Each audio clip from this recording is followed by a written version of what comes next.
People struggle to develop and maintain new habits because they make their efforts unsustainable. They work out like crazy for a few days, usually at the beginning of the year, and never go back to the gym. They try to meditate for 30 minutes one day and don't give it another shot until 10 days later they try to build an empire fueled by a burst of inspiration on a random Saturday afternoon. When people attempt to make a change this way, they overlook the profound power of consistency. When it comes to developing and maintaining a new habit, frequency matters more than intensity. If you do something frequently, a compounding effect will start to take place. Build the identity of the person you want to become. To build the identity of the person you want to become, ask yourself what the behavior of a person who has the habit you want to develop is. What is the behavior of a person who is in shape? They go to the gym consistently. What is the behavior of a prolific writer? He or she cracks open a notebook every day. James Clear refers to this as identity-based habit formation. In an audience of one, I shared a story James told me on the Unmistakable Creative podcast about one of his readers who lost over 100 pounds. Instead of setting a goal to work out, he set a goal to drive to the gym, and he would only allow himself to stay for 5 minutes. After a certain point, he realized that he might as well work out.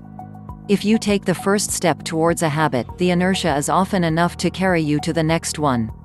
Note, I was fortunate to get a sneak peek at James's new book, Atomic Habits, available for pre-order on Amazon.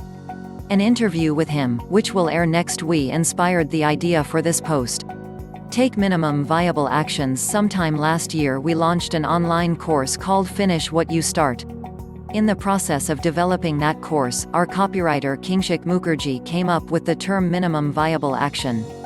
In the same way, a startup can launch a minimum viable product, you can take minimum viable actions to develop a new habit.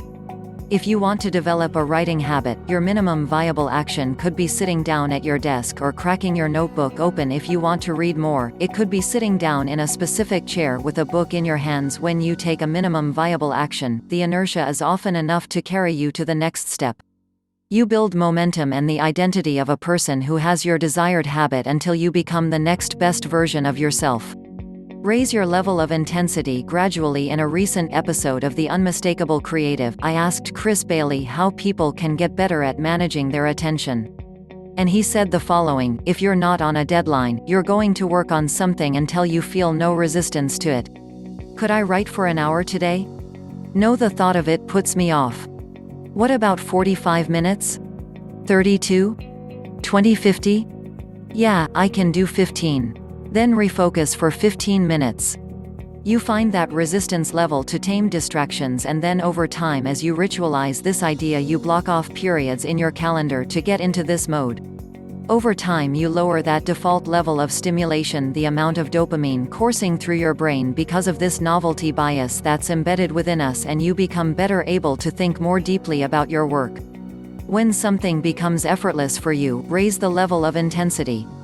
In the same way, you'd never go from lifting 25 pounds to 100 pounds in one day. You want to increase the level of intensity to the point where you can get there without too much resistance, but it's still somewhat challenging.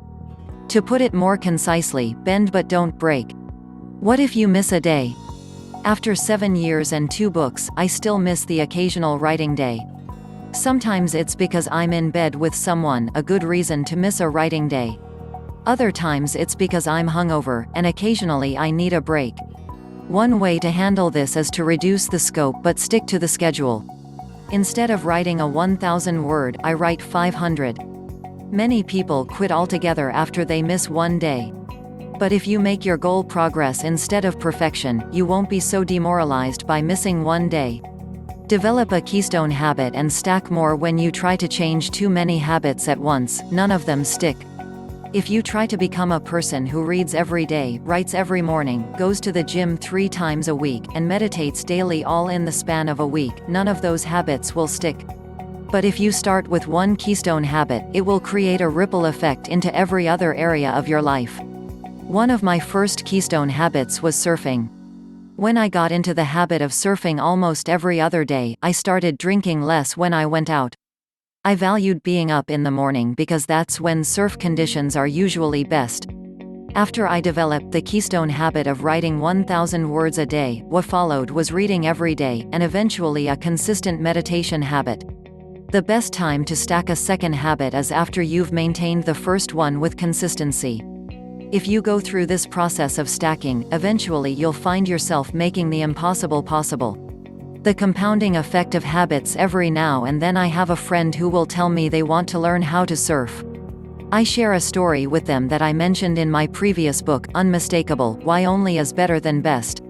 A few weeks after my first 3 attempts to surf, I went to happy hour at a bar in La Jolla. The guy sitting next to me had been a long-time surfer who gave me a simple piece of advice that made the difference between me quitting and becoming a surfer. He told me to go 50 times because by that point I'd be too invested to quit. While he didn't state it explicitly, he understood that every surf session would have a compounding effect. It took more than 15 sessions before I stood up on a wave. Eventually, I worked my way down from the Costco wavestorm to riding a 6-foot shortboard and found myself surfing at a skill level that seemed impossible when I started. I had a similar experience with snowboarding. After 2 seasons and close to 30 days on the mountain, I got to a point where I was able to get down a black diamond. The progress we experience from the compounding effect of any habit isn't immediately visible. As a result, people give up quickly. They don't realize that every day they show up, they're building momentum. They are moving closer and closer to a breakthrough or inflection point. Systems versus goals. I've said before that having a system is essential in increasing your creative output. Having a system allows you to focus on progress instead of perfection and put your energy and effort into what you control. A system also will enable you to experience visible progress, which in turn increase your motivation. In the picture below you'll see 3 jars of marbles. Each jar represents a system that's tied to a specific goal. Jar 1, I put 1 marble in for each hour I spend doing deep work like reading and writing, and another for each article one publish. It's the system that is aligned with my goal of growing our email list to 50,000 subscribers. Jar 2, I put 1 marble into the jar for each sales call I make or email I send to people who might be able to hire me as a speaker or advertise on the Unmistakable Creative. It's the system that's aligned with my revenue goal. Jar 3, I put 1 marble into the jar for each day I go to CrossFit, surf or exercise. It's the system aligned with my goal to lose the little bit of a gut that I have before my sister's wedding in February. It's my personal adaptation of the paperclip method. Purpose and meaning. It's worth considering why you want to develop some habit. People read articles like this one and think that's the reason to develop a habit. They treat guidance like gospel and make decisions that aren't aligned with their essential priorities.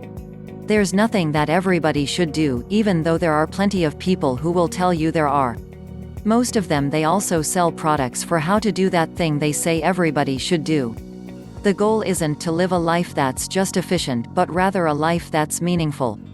From writing 1,000 words a day to learning how to surf, I've seen the compounding effect of habits over and over in my life.